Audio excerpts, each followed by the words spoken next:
Hey everybody, Scorpion here. So this is going to be a combination video. This is going to be the motors coming out of the computers. We don't have all the hard drive motors. We're selling those as aluminum breakage. So therefore, we don't have the weight of those, and we're not taking the time to knock them all out. But brass. This comes out of the DVD drives or the CD-ROMs. And the other motors that we have from CD-ROMs and fans and other things like that that are in the computers, they do add up over time and that kind of thing. So y'all stick around and we'll show you what we got. Rock bottom on the track, boy.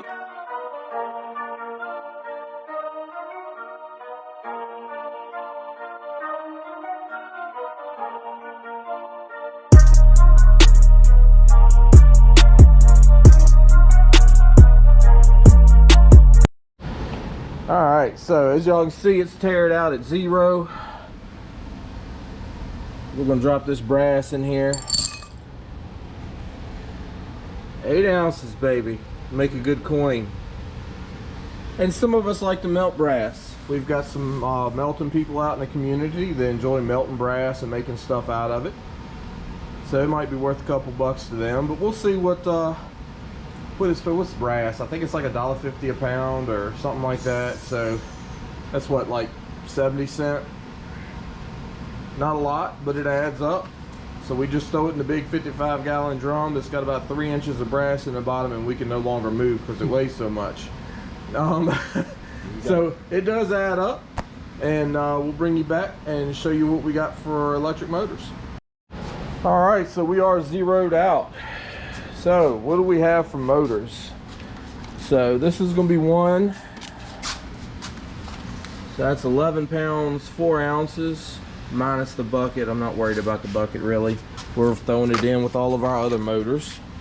She zeroed back out, and we got this one on here now, and that's 14 pounds 5 ounces. So let's go to the computer and see how much money we got.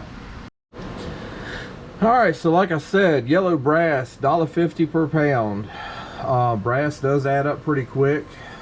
Sometimes those little pieces and giblets, especially if it's not something that you're really looking to make a lot of money with.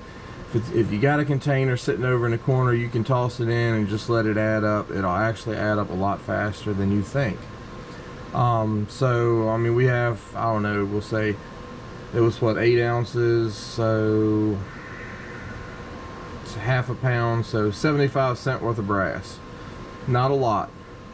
Let's see. And again, this is my local yard. Electric motors, 18 cents per pound. So let's do a little bit of math, just see what we got. Alright, so motors and brass. So I put 75 cents here for that. Motors was 25 pounds, I didn't count the ounces, at 15 cents a pound. Plus the 75 cents ends up being $4.50. So not a lot. It does add up over time. Again, it's up to you whether you want to go after those or not. You may just want to toss those fans and the other things in shred. That will probably be what we do, to be honest with you, because I mean, 90 computers, you got 450 in motors and brass out of it, so it's really not much at all.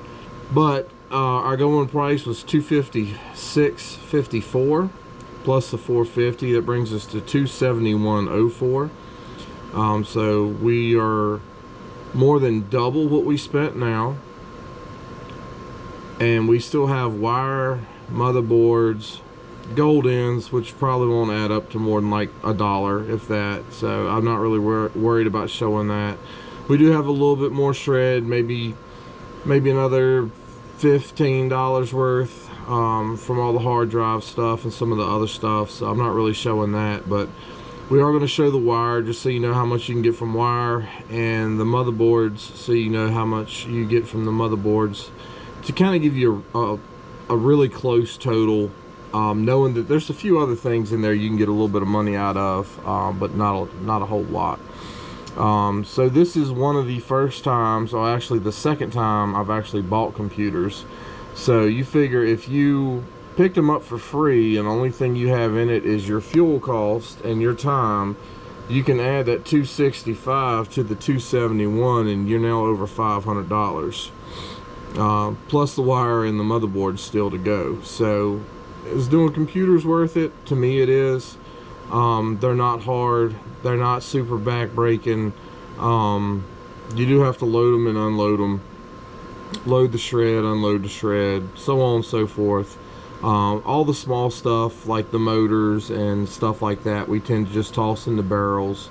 And we save most of this stuff right now. We're still saving aluminum breakage and stuff like that. We go ahead and haul, but we hold our motors, we hold our wire, we hold our motherboards, we hold our processors, and we hold all of our heat sinks, extruded aluminum, copper aluminum heat sinks. We're holding all that, trying to get up to a decent amount and decide how we're going to go about doing that, if we're going to sell them off or if we're going to wait until we have a machine to process some of this stuff, or exactly what we're going to do. Motherboards, really until I have a whole trailer load, because to me it's not worth shipping them, they're too bulky and big. But the motherboards, if you fill up an enclosed trailer and run it up there, depending upon the size of your trailer, you could be looking at anywhere from $10,000 to $40,000, $50,000 payout. But you do want to let them know ahead of time that's what you're doing and that kind of thing. But yeah, but we've got a few barrels of 55 gallon barrels full of wire out there, a couple different categories and stuff, so it does add up over time. I consider most of this just extra money. I look at more like, you know, your shred, your hard drive boards, RAM, stuff like that is the immediate cash to keep things flowing, and a lot of the other stuff is just stuff I stock and stash and sorry about that, until I'm ready to do something with it.